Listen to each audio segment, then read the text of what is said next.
Hello and welcome to Multiplying Production with Multiple Heads. My name is Benji Massera. I'm the product manager at WARDJet, and I'm joined as always by Jeff Day, our senior applications engineer. So we want to talk to you today about multiple heads on a machine.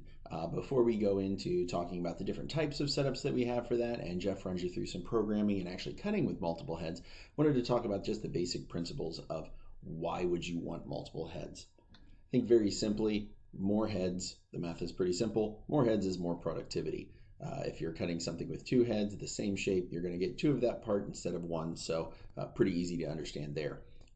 Things for this are ideal for if you've got a large number of nested parts, maybe you're trying to get more out of one sheet and get through that sheet faster, or you've got multiple sheets that you want to run, but again, the math, it checks out, more heads, more you're going to cut. This is also a really nice option if you're trying to get more parts out of your machine, but you don't want to sacrifice floor space. So you can get the production of essentially two single-headed machines out of the floor space of one with very little additional investment as far as pump capacity and things like that. You'll also get the versatility of having different cutting heads on one system. So if you have a single-headed system and you want to cut water only on one, and then you want to go and add abrasive head on there, normally in a one-headed system, you would have to stop production, swap the head out, and then restart again. If you've got two heads on there, you may have one that's dedicated to your water only functions and one that's dedicated to your abrasive functions. So it's a really quick switch for you between the heads and may ultimately save production time. So now that we know that multiple heads and what the benefits are, why don't you see them that often? Why are you seeing them mostly only from WARDJet? So really, why can we add multiple heads where a lot of other manufacturers can't? The big importance here is mechanical accuracy. We focus on that at WARDJet, and all of our rails and our drive systems are all laser set and rechecked and checked time and time again to make sure they're as accurate as possible. And when it comes to adding multiple heads, mechanical accuracy is absolutely critical. I cannot stress that enough. Why that is important is if you've got an inaccurate drive system, but say you've got very accurate encoders on your machine, it's very simple to compensate with software to know exactly where that single head is in space and then account for that. The problem comes in is you can account for one head, but you don't really know where that second head would be. So if your drive is a bit inaccurate or your rails are not set up properly, you may know where that first head is, but you may start getting some movement on your second head. So because we focus on mechanical accuracy, that's how we're able to know that when our second head drives down the gantry, we know that it's going to be still safe, accurate, perpendicular to the cutting surface, right where you need to be able to add multiple heads. And this is going to allow us to have configurations and different setups on gantries that you won't see anywhere else. And now I'd like to go in and talk about some of the different ways that we can add multiple heads to your system and give you some examples. The first and easiest way to do a setup for multiple heads is what we call our master-slave setup. So this is going to be a one-driven carriage. So for all intents and purposes, the machine still thinks it only has one head on there. The second head is riding along the same rail, but it is not tied to the actual drive system. So if it's a rack system, it's not tied into the rack. If it's a ball screw, it's not tied into the ball screw. It is just riding along the rails. The way it's going to get its motion is, if you can see in the photos there, that yellow rod on the top and bottom, and sometimes just the top, depending on the configuration, is it's tied physically to that driven head. So as the first head moves, the second one follows along. Now this is a nice little setup because it is very easy to adjust because that second head is not tied to the drive system. It's very easy to loosen a couple thumb screws that we've got, or a couple quick lockdowns on that tie rod, slide your second head along the rail to whatever spacing you're looking for that particular job, and relock it down and then run about your job. So very simple setup there. It does allow, some of the benefits of this one is you can very easily park your heads to the side if you want to get, just say you've got a big job where you want to do one head production, remove the tie rod, park your head over to the side, and then run your job as normal, and then you can link it up. This is really good if you have multiple sheets. Usually it's good for big expanses that you've got, because that tie rod could be really any size. We can set it to pretty much anything we want. Also really easy to program because you're just really programming for one head. There's not much to really think about. A little more advanced way to adding multiple heads is what we call spreader bars. So these are going to be, as you can see from the photo, there are smaller number of carriages than there are heads. So you may have 4, 6, 8 heads on any one given carriage. So as that carriage moves, all 8 of those heads, 4 of those heads, whatever that number may be, will move with it. We've got 2 different versions of this that we do here at WARDJet. We've got a manually adjustable, and then we've got an automatically adjustable. So for the manually adjustable, as you'll see, you can very easily loosen up that cutting head, slide it along the drive, lock it back down where you want. So if you've got a job that has spacing of 4 inches between a head, and then your next one is 6 inches, very easy to undo that, slide it, make sure your measurement's right, and then lock it down. Now, even more accurate than that is going to be your automatically adjustable head. So you'll see here the way that this is spacing out. All we have to do is put into the controller what spacing we want between those tool tips, and it will automatically adjust. So we can do this in just the regular control panel, or we can actually add this programmatically to the beginning of a program. So when that program loads, its first action is going to be to say, I need an 8-inch spacing between heads, adjust that spacing, and then go on cutting the program. So with all of these, you will know that even though the heads are moving with it at the program, each individual head still has its own on-off control. You would like to have only the 2 outside heads cut at any given time, you can absolutely tell heads 1 and 4 to fire and heads 2 and 3 to stay dormant. Not a problem at all. As you'll see in the video, we're able to adjust the spacing on the fly within the program and adjust which heads are actually going to be firing in order to get the most out of that nested sheet. So this is an excellent option to maximize the amount of cutting heads and the productivity you get without having to add a whole additional drive system. If you're looking for adding additional carriages, things like this, so you can minimize that and get the most out of your machine. This setup is ideal for small parts. As you can imagine, that spreader bar is only going to have so much that you can legitimately put the spacing between the heads. So if you've got something and you want to be about 4 feet apart, you're better off going with multiple carriages. But if you've got a lot of smaller parts, say you're 6 feet, 6 inches apart, 8 inches apart, something like that, this is a really good setup for you because it keeps you very, very tightly grouped. Now, the last way we do multiple heads in here is what we call independently controlled. This kind of runs back a little bit to the master slave. Only difference in this one is each carriage on your gantry is going to have its own motor, its own drive, and then its own control system and feedback on where it is on the gantry. So for this, we can still do spacing and parking very similar that we do on the other configurations, but it can all be done programmatically. And then there's an additional feature on this, which is called mirror cutting that you can't do in the other 2 methods of adding multiple heads on your machine. What you'll see here in this video is we've got 2 heads working in a coordinated motion, basically doing mirrored motion to work together to cut this large circle. Now, I believe in this application in particular, there was something like 6 to 8 inch thick material. So trying to maximize the amount of production really was how quickly can we get through these circles. So you can see that 2 heads working together is going to work a lot faster than 1 single head going. I believe this setup actually had 4 different heads, each working in pairs to be able to make this part. So this is a big benefit for larger systems. If you've got, say, a 20-foot work area, you don't want to run the gantry to the front of the machine and then manually do your spacing for every job. This, you can just programmatically say, I want it to be 4 feet apart, I want it to be 5 feet apart on this next job, hit go, and it'll automatically adjust for you. Again, we talked about the mirror cutting for the thick materials, so that coordinated motion is going to be ideal for cutting through those and kind of teaming up on any one given profile.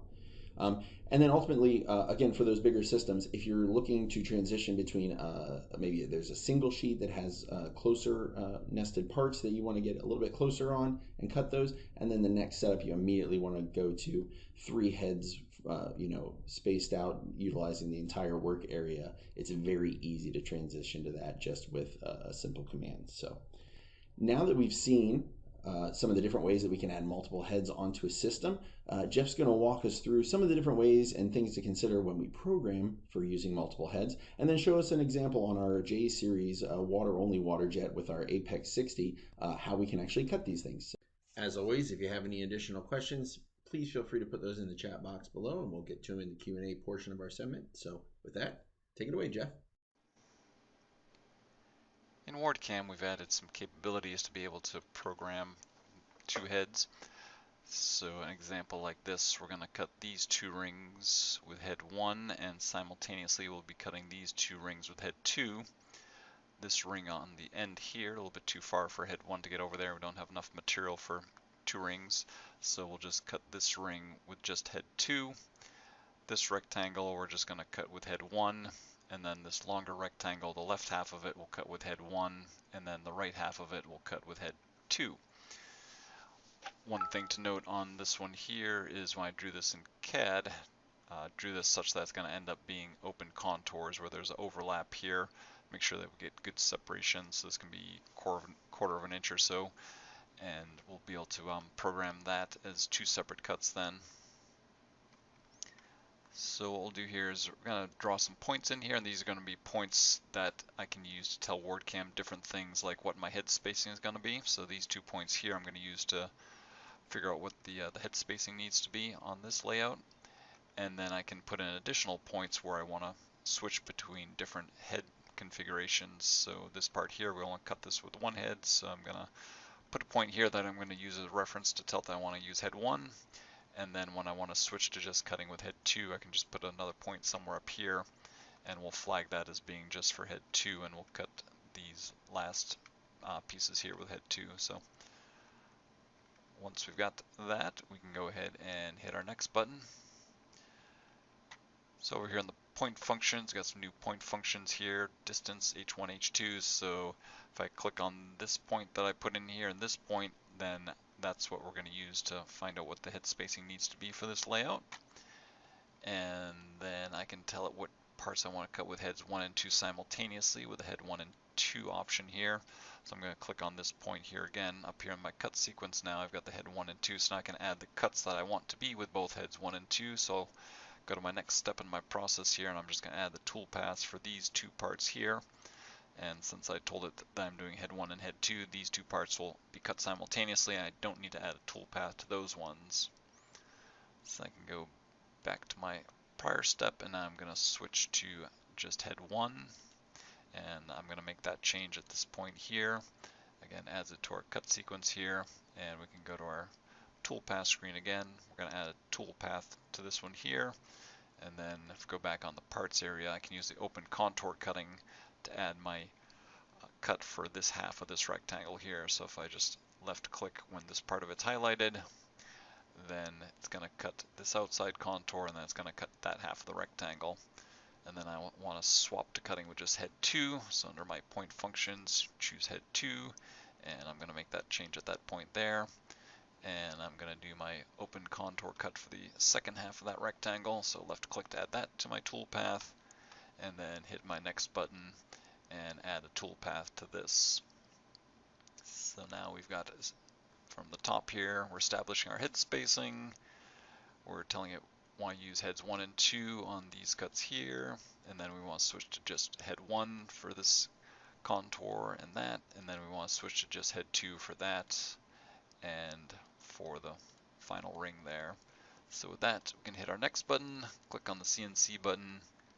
So in the code here at the beginning, we have a comment for the operator. So if you got manual head spacing, they'll set their heads to basically 20.5 inches apart. If you have automatic head spacing, then we put a code in there to automatically set the heads to that distance. And then it's going to be cutting here with heads 1 and 2. So this M60.0102 tells heads 1 and 2 to turn on simultaneously. And then we'll switch to cutting with just head 1. So we have the M60.01 just for head 1. And then we'll make the switch to head 2. So we've got the cutting here with the M60.02 for head 2. So that's how you can program for multiple heads in WARDCam. Now let's go ahead and watch it cut. Okay, we'll go ahead and cut that program that we did in WARDCam. So we'll be cutting 2 rings with 2 heads, and then we've got a shorter rectangle that we're just going to be cutting with head 1, a longer rectangle that we'll be cutting with head 1 and 2, and then a ring over on the edge that we'll just be cutting with head 2. So this shows a bit of a way you can optimize your tool selection to get the best out of your material. So let's go ahead and run it.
We'll run through what iGEMs can do for multi-head nesting and common line cutting now. So on the screen I've got some parts that will be nesting, and then these rectangles here represent the overall length of a roll of material that I'll be nesting these on, and each of these smaller rectangles represents the cutting area of the machine. So it'll nest into one area, and then when it's done cutting that, it'll index the roll of material forward and we'll cut in the next zone and so on. So on this roll of material, if I know that the first few inches of my material are a little bit chewed up, I can set up a dead zone at the beginning of the roll here that's not going to nest parts into. And then you can also have a zone here on the side of the material that you don't want to nest into. So on our nesting tab, I'll click our auto button and select the parts that I want to nest, and then we'll nest it onto the roll of material. In this screen here, we've got the quantity of parts that we're going to nest. And then over here on the right, we can tell it how many cutting heads we want to use and whether we want to use constant head spacing if we have a machine that has manual head spacing adjustment, or if you have programmable head spacing, you can choose the dynamic option, and then the head spacing can change throughout the nest. And if you choose constant, you can choose this distance button here, and it'll set this distance to be half of whatever the usable width of your piece of material is. And then you've got checkbox here whether you want to do common line cutting, and you can optimize that based on either time or material or an average, and then minimum length of a line that you want to do common line cutting on. So we'll go ahead and click on nest, and it'll go through several different layouts. The red lines represent areas where it's seeing that it can do common line cutting. So you can let this go for a minute or so. Once you're happy with things, you can click on the stop button and then OK. So then at this point we can go to our cam tab and click on our toolpath and then common command. And if I am doing a roll of material, I'll just add my toolpath onto each of these cutting zones individually. So I just drag a box around each of these zones here.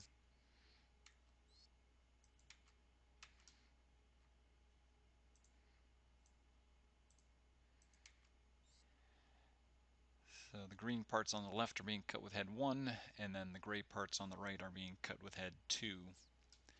Once I've got my toolpath, I can click on my order button, drag a box around the parts, and it's going to start with the bottom sheet and then work its way up.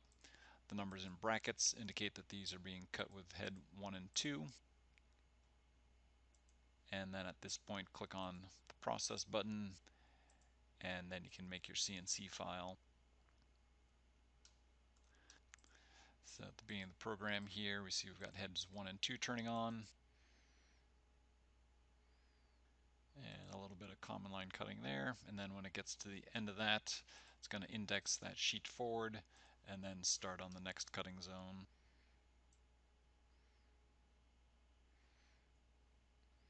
A couple other things you can do if you have a, say for example, an odd number of parts.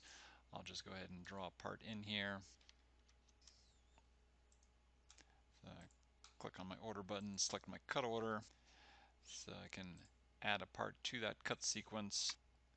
And right now this will be cut with head 1, and then I can just put that into my proper sequence on my nest there. If I put this part onto this side of the sheet and I click on the order button to add that to my cut sequence, click on this plus button again, select the part. So right now, again, it's showing in brackets that it's going to be cut with head 1. If I check this zone detection box, click on zone detection, then it'll change that to being cut with head 2 because it sees that that can really only be cut with head 2. You can also do things like if you have a part that's needs to be cut with both heads 1 and 2, you can do a manual toolpath on a part. If I go ahead and just create a part out of this, so I can use my manual command, so toolpath manual, and then 0 point, I'm just going to pierce at the middle of this part here, and then I'm going to have it go halfway around in this direction, and then I can do a second toolpath where I'll start up here, and I'm going to go around back down to here and go in that direction. And I can use the tools button up here to tell it which tool I want to use for each of those tool paths. So if I choose tool head 2, click on apply, I can choose that tool path there. So the first part of that will be cut with head 1, and then the second part with head 2. And again, I can click on my order button to add that to my cut sequence. So I can use my plus button here. We'll see here that's cutting the first part of that rectangle with head 1, and then the second part of it with head 2. So with that, let's head out to the machine and do some cutting. Alright, so in this next program we'll do what we did in iGEMS, cut some parts with some common line cutting. We'll do a little bit of 5-axis cutting. We'll do one of those long rectangles. We'll do half of it with head 1, the other half of it with head 2. So let's go ahead and see what this does.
Thanks, Jeff, for running us through just a couple of the things that we can do to take advantage of multiple.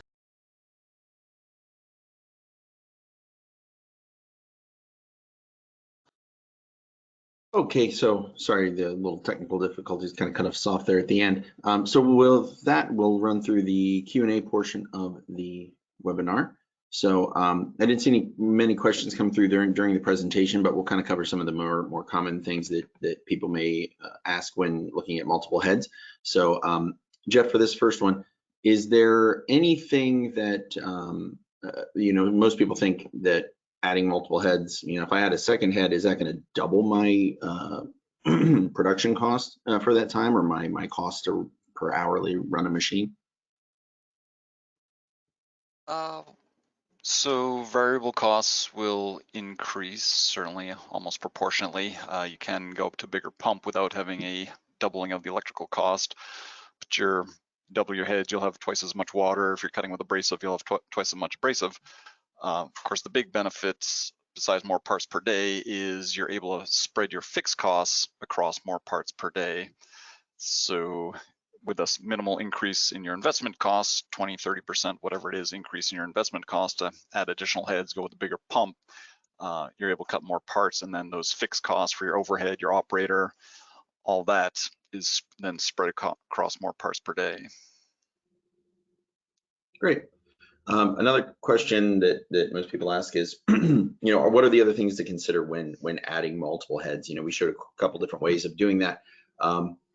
Say a spreader bar, for instance, or you're adding on, a second or third Z carriage. Are there any other things to consider? And then one of the things that we do mention is, one of the tenets of our designs is we do offer wider cross beams, so more of the process area is available to the operator, as opposed to a narrower gantry and a deeper tank. So this really allows us to be able to add those multiple heads on, because as you can imagine, while you can still have access to the entire cutting bed with all three of those heads, if you're looking for any one head to have access to a particular size sheet, you need to factor in that as you add in more heads, clearly there's not going to be as much room on the crossbeam for that one single head to move. So it is always good to consider that, potentially if you would like to add multiple heads onto a system, a wider machine might be better for you, because if you still want to process, say, an 8-foot sheet with a single head, you need to factor in that you need, with just a single head, you still need to be able to get that full 8-foot span, and then you'll have maybe 12 to 14 feet when you factor in the coverage from all of the three heads combined. So just a few things to consider, but as with anything that we talk about on these webinars, it's really going to depend on your application, and the best way to go about that is to contact us, have one of our sales representatives walk you through, ask about your application, see what you're really trying to get through, see if multiple heads are going to be right for you. And then we can send that over, and really Jeff's going to be one of the main people that we consult on if your application is right for it, running through some test cuts, doing some time studies, maybe cost breakdowns on whether it's better to go with a multiple headed machine or a single headed machine as well. So those are kind of the basic questions that people ask through. So if there's no other questions that seem to be coming through, Jeff, did you have any other points you'd like to add on regarding multiple heads or programming with it? Well, certainly programming can kind of make or break the success of a multi-head system, so it's important to look at that aspect of it. So we have added, as shown in the video there, some features to WARDCam to give people some capability to differentiate which head they want to use, and of course iGEMS has a lot of great built-in features. Awesome. Well, thanks everyone for joining us today. If there's no more questions, or if something does pop up at the end after you've watched the webinar, please feel free to reach out to us, info@wardjet.com. We'd be happy to walk you through, talk about your application, and match you with the system that's right for you. So thanks, Jeff, for your time. Thanks everybody for joining us today, and we will see you next time. Bye. Thanks everyone.